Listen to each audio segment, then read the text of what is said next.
Good morning. সকালবেলা ভাবুক কবি সুকান্ত হয়ে গেছে।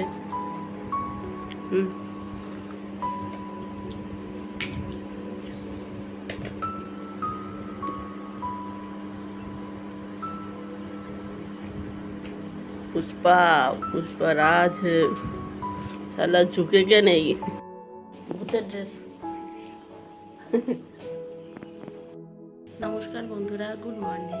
আমি সঙ্গীতা, আর আমার নতুন একটা ভিডিওতে আপনাদের সবাইকে স্বাগত জানাই। আর এখন বাজে সকাল 5:15 মতো, আর আমি সকাল সকাল উঠে পড়েছি। সকাল সকাল উঠে ভিডিওটা শুরু করেছি, কারণ ভাবলাম আজকে সকাল তাড়াতাড়ি ওঠার কারণ হচ্ছে মেয়েকে স্কুলে পাঠাবো, আর তোমাদের দাদা ভাইও ডিউটি চলে গেল, আর ছেলে ঘুমাচ্ছে। তো ছোট বাচ্চা তো ওরা মানে এই কদিন তো মা ছিল, মা সব করে দিয়েছে, আমি ছেলে নিয়ে শুধু বসে থাকতাম, ছেলে মেয়েকে সামলাতাম আর কি। আর মানে বেশিরভাগ টাইমটাই ছেলেকে নিয়ে থাকতাম, আর মেয়ের কাজগুলো খাওয়ানো দাওয়ানো, স্কুলে যাওয়ার জন্য রেডি করা সব কিছু মা করে দিত। এখন যেহেতু মা চলে গেছে, আজ 3 দিন হলো, তো নিজের কাজ তো নিজেই করে নিতে হবে। মাকে বা কতদিন রাখবো? বিয়ে হলে মেয়েরা তো পরের বাড়ি যেতেই হবে, আর সবারই সংসার আছে, যেমন আমার সংসার আছে, মায়েরও সংসার আছে। তো মাকে তো আমার কাছে বেঁধে রাখলে হবে না, কারণ বাড়িতে তো বাবাও আছে, আর বাড়িতে বাবা আছে, আরও কাজ বাজ আছে, সেগুলো অনেক দিন, প্রায় 1.5 মাস হয়ে গেছে, আমার 1.5 মাসের ওপরে আমার কাছে আমার মা থেকে গেল। তোর জন্য মাকেও পাঠিয়ে দিলাম। আর আমিও এখনও পুরো সুস্থ না, সবাই 1 মাস 10 দিন মতো হয়েছে আমার বাচ্চা, মানে ডেলিভারি হয়েছে। তবুও একটু একটু করে চেষ্টা করছি করার জন্য। কোমরে বেল্ট বেঁধে নিই, বেল্ট বেঁধে তারপরে টুকটুক করে কাজ করি। আর ডাক্তার বলেছে এত তাড়াতাড়ি ঘর ঝাড় দেওয়া, মোছা এগুলো না করতে, ভারী কাজ না করতে, জামা কাপড় না কাচতে। তো বেশি জামা কাপড়গুলো করে ওয়াশিং মেশিন তো আছে, মেশিনের মধ্যে দিয়ে দিয়ে ওখান থেকে হয়ে যায়, মেশিনেই ধোয়া হয়ে যায়। আর যদি 2-1টা থাকে তাহলে পরে আমি নিজেই সেগুলো ধোয়ার চেষ্টা করি। যাই হোক, সকালবেলা অনেক বক বক করলাম। তো দাঁড়ান, আজকে আমাদের এখানকার আবহাওয়া আপনাদের দেখাচ্ছি। মানে আজকে নয়, কয়েকদিন থেকে আবহাওয়া এরকমই চলছে এখানে। বৃষ্টি বৃষ্টি, রাতে বৃষ্টি হয়, আর সকালে এখনও বৃষ্টি হচ্ছে, কিন্তু একটু কম হচ্ছে, ছিটে ফোটা বৃষ্টি হচ্ছে। তো দেখাচ্ছে আপনাদের। এই তখন এখানকার আবহাওয়া, সকালবেলা বৃষ্টি হচ্ছে, আর পায়রাগুলো এখানে খাবারের জন্য ঘোরাফেরা করছে, কারণ সবাই বেশিরভাগ টাইমে খাবার দেয়। এখানে কেউ মনে কিছু দিয়েছে, চাল বা কিছু দিয়েছে, সেগুলো ওখানে পড়ে আছে। তো বৃষ্টিতে ভিজে গেছে, সেগুলো আর তুলে খেতে পাচ্ছে না পায়রাগুলো। যাই হোক, দেখুন চারদিকটা একদম সবুজ। আমাদের বেঙ্গলে অক্সিজেনের চরম অভাব, যে কারণে এত গরম হয়ে গেছে। আর এখানে এত সবুজ, চারিদিকে সবুজ সবুজ আর সবুজ। তো এখানে হয়তো 2 দিন, এখানকার আবহাওয়া এরকম না, 2 দিন যদি বৃষ্টি হয়, মানে 2 দিন যদি গরম পড়ে, 3 দিনের দিন বৃষ্টি শুরু হয়ে যায়, যে কারণে আমাদের এই বছরে গরমটা আমরা বুঝতেই পারছি না। আর আমাদের বেঙ্গলে, মানে যেখানে আমার বাড়ি নদিয়াতে, এখানে এত গরম পড়ছে, মানে কি আর বলবো, সবাই তো গরমে থাকতে পারছে না, আমার থেকে তোমরাই ভালো বলতে পারবে যারা আমার ভিডিও দেখছো। আর সবাই তো বাড়িতেই আছে, আমি যেহেতু বাড়িতে নেই। আমার মা যে গেল, আমার বাবা এসেছিলো আমার মাকে নিতে। তো বাবা এসে বলছে, বাবা হচ্ছে 3 দিন 4 দিন মতো থেকে গেছে এখানে। তো বাবা যখন এসেছিলো তখনও বৃষ্টি হচ্ছিলো। তো বলছি, তুই এই আবহাওয়াতে বাড়িতে আসিস না, এত গরমের মধ্যে তুই সহ্য করতে পারবি না। আর ছোট বাচ্চা, যেহেতু বাচ্চাটা হওয়ার পরে এই আবহাওয়াতেই আছে। আর ও যখন আমি যখন প্রেগনেন্ট ছিলাম, ওই টাইমটা তো আমি এখানেই ছিলাম, মানে সেই নভেম্বরে আমি ছুটি কেটে এসেছি বাড়ি থেকে। তো তখন থেকে একটানা এখানেই আছি। তো এখানকার আবহাওয়াটা আমাদের মানে শ্যুট হয়ে গেছে।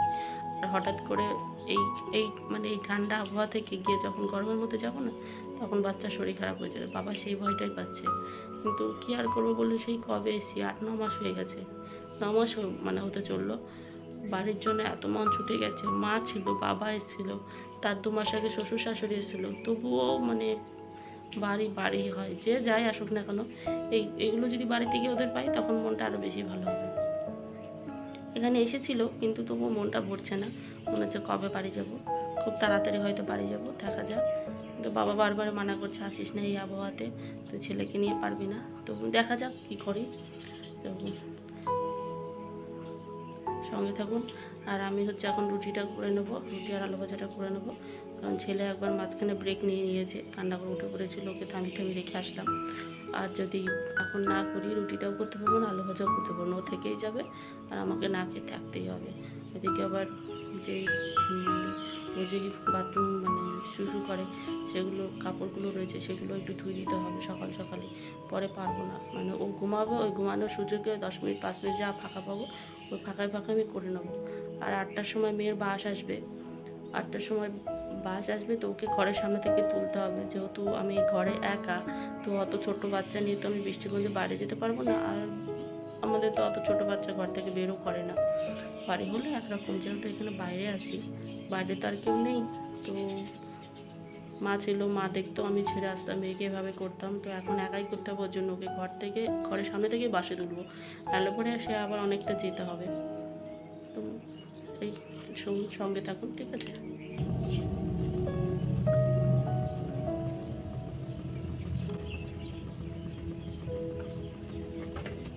তাদের ইউটিউবগুলো করে দিকে ছেলে আবার সিগন্যাল দিচ্ছে, উঠে পড়েছে।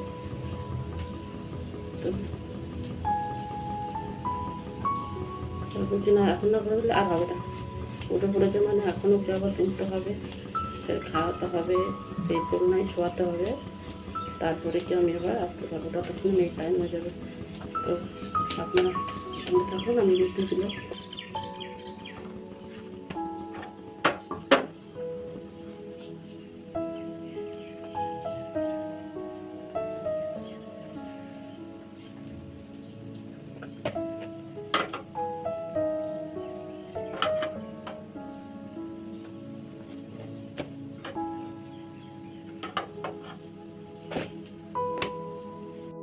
রুটি করা শেষ হয়ে গেছে, আর এখন যাবো হচ্ছে জামা কাপড়গুলো কেচে নিতে। আর এদিকে 7টা বেজে গেছে, আর টাইম নেই, তো দেখি যদি পারি কাচবো, নাহলে পরে ভিজিয়ে দিয়ে চলে আসবো। আমার জামা কাপড় ধোয়া শেষ হয়ে গেছে, যাই হোক টাইমের মধ্যে পেরেছি। এবার হচ্ছে মেয়েকে তুলবো। সকালবেলা বিস্কুট, পিডিয়াশিওর আর হচ্ছে বাদাম ভেজানো, এই খেয়ে স্কুল যেতে হবে, তাই তো? আর টিফিনে আলু ভাজা রুটি খেয়ে নিবা, ঠিক আছে? মনে থাকবে তো, কাউকে দিবে না।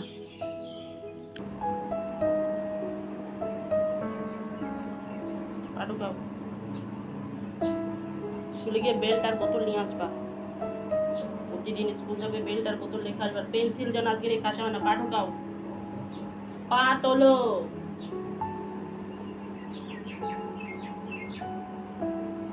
প্রতিদিন পেন্সিল লেখে আসবে, পড়া লেখা হয়ে যাবে, পেন্সিল ব্যাগের মধ্যে ঢোকাবা। পেন্সিল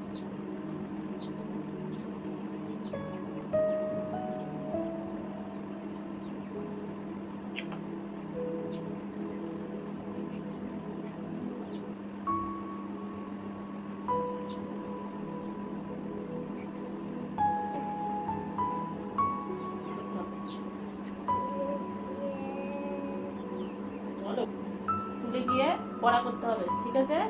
ম্যাডাম যা বলবে সব লিখে নিতে হবে, মনে থাকবে? ম্যাডাম যেন কপিতে লিখে দেয় গুড গার্ল রিয়ান্সি, রিয়ান্সি সব পড়া করে নিয়েছে, হবে তো? তুমি স্কুলে গিয়ে পড়া করে আসবা। দাদু কি বলেছে? দাদু বলে গেছে রিয়ান্সি গুড গার্লের মতো পড়া করে নেবে, তাহলে তোমাকে গাড়ি এনে দিয়েছে। কালকে ফোন করেছিল, বলেছে আমার সোনাই দিদি যদি ঠিক করে পড়া করে, স্কুলে গিয়ে গুড গার্ল লিখে দেয় ম্যাডাম, তাহলে আর কয়েকদিন পরে আমার ঘর বাড়ি পরিষ্কার হয়ে গেলে পরে আমি রিয়ান্সি দিদিকে আনতে যাবো, তাই বলেছে, জানো তো? দিদুন বাড়ি যেতে হবে তো, তাহলে গুড গার্লের মতো পড়া করে আসতে হবে। তাহলে দাদুকে ফোন করে বলতে হবে, দাদু আমি রোজ রোজ স্কুল থেকে আসবো, এসে বলবা দাদু আমি রোজ পড়া করে আসি, গুড গার্ল লিখে দিয়েছি ম্যাডাম আমাকে, তুমি আসো আমাকে নিয়ে যাও, ঠিক আছে? দেখো 3টে কপি আর 2টো বই, ঠিক আছে? আর একটা পেন্সিল দিয়েছি, সব নিয়ে আসবা মনে করে, কিছু যেন রেখে আসা হয় না। কালকে বাবা বলে দিয়েছে তো পকেটে নিয়ে আসবে, আর ম্যাডাম যা বলবে সব সুন্দর করে লিখবা, সুন্দর করে না লিখে কি লিখবে, ব্যাটটা লিখে দেবে, এবং বড় বড় করে লিখবে, পেন্সিল লিখা হয়ে যাবে, এর মধ্যে ঢুকে রাখবে না, পকেটে ঢুকে রাখবে। সব ক্লাস করবা কিন্তু দুষ্টু করবে না, শুধু বাইরে খেলতে যাওয়া, খেলে পরেই হবে না, তাহলে বাবা তুমি তখন রাগ করবে। দেখো কি আর আলু ভাজা, হ্যাঁ ছেলে দিদি সুন্দর করে খেয়ে নিবা, কাউকে দিবা না, থাকে তো? এবার শোনো, তুমি আমার গুড গার্ল তো না ব্যাড গার্ল? কথা শুনবে তো, পড়া করে আসবে তো, মনে থাকবে তো? আর বেলটা আর বোতলটা নিতে হবে, কিছু দাও না। বাই বাই বলো, বাই। স্কুল থেকে আসি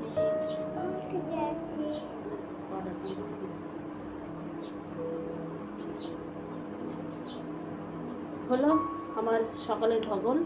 এবার ওকে বাসে তুলে দিয়ে আসি, ওকে বাসে তুলে দেবো, তারপরে ছোটোটাকে তুলবো, তুলে দেখবো তার কি খবর, তারপরে বাকি কাজ। বাই, দুষ্টু করবে না, ঠিক আছে?